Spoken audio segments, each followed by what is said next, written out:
Chatbot के बारे में तो हम सबने सुना है ना? पर जरा सोचिए, अगर कोई एआई सिर्फ बातें ना करे बल्कि सच में किसी के लिए काम करे तो? आज हम बात करने वाले हैं पर्सनल एआई एजेंट्स की। ये एक ऐसी चीज है जो हमारी डिजिटल लाइफ को पूरी तरह से बदलने वाली है।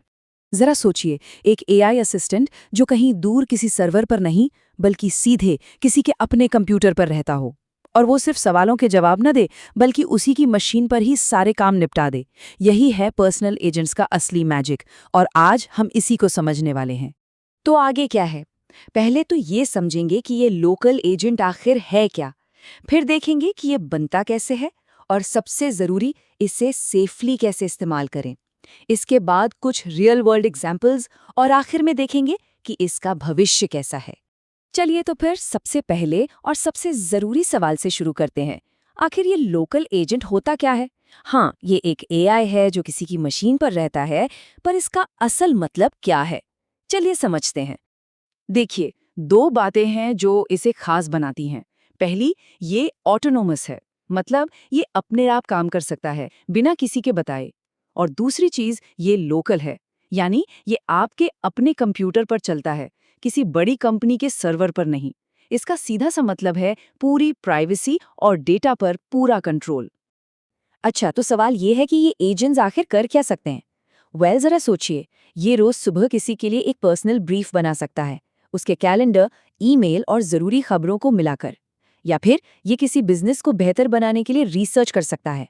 और तो और, ये कोड लिखकर छोटे मोटे सॉफ्टवेयर टूल्स भी बना सकता है।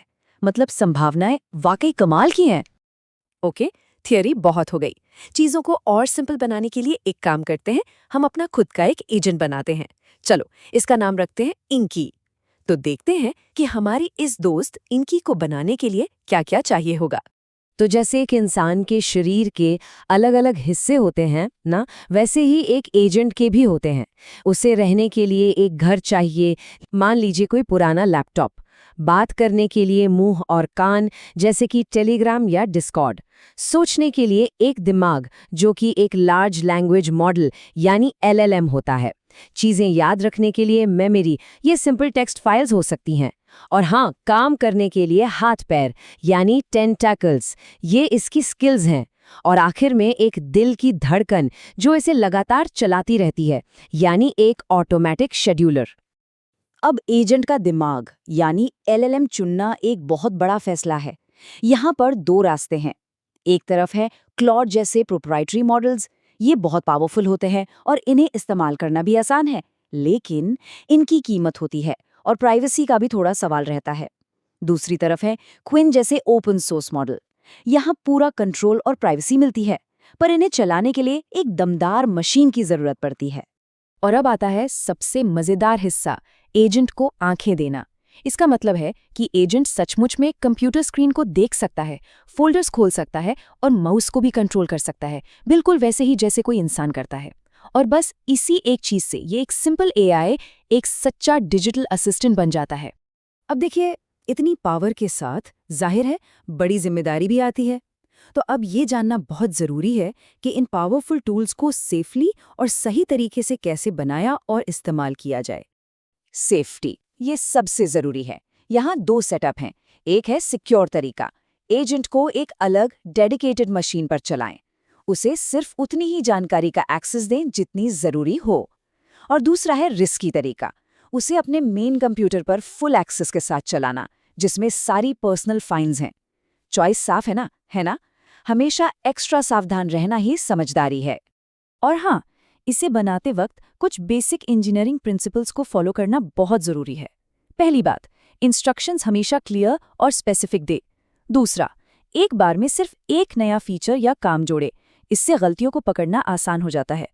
हमेशा मॉनिटर करते रहें कि वो कर क्या रहा है, और वो जो भी सीख रहा है या कर रहा है उसे कहीं ना कहीं रिकॉर्ड ज़रूर करें। तो ठीक है, थ्योरी काफ़ी हो गई। अब ज़रा देखते हैं कि ये चीज़ें असल में कैसी दिखती हैं। हम दो बहुत पॉपुलर फ्रेमवर्क्स को देखेंगे, ओपनक्लॉ और क्लोड कोवर्क, ये समझने के लिए कि आज लोग इन एजेंट्स को कैसे इस्तेमाल कर रहे हैं। तो ये दो अलग अलग लोगों के लिए बने हैं। ओपनक्लॉ जो है वो प्रो यूजर्स और डेवलपर्स के लिए है।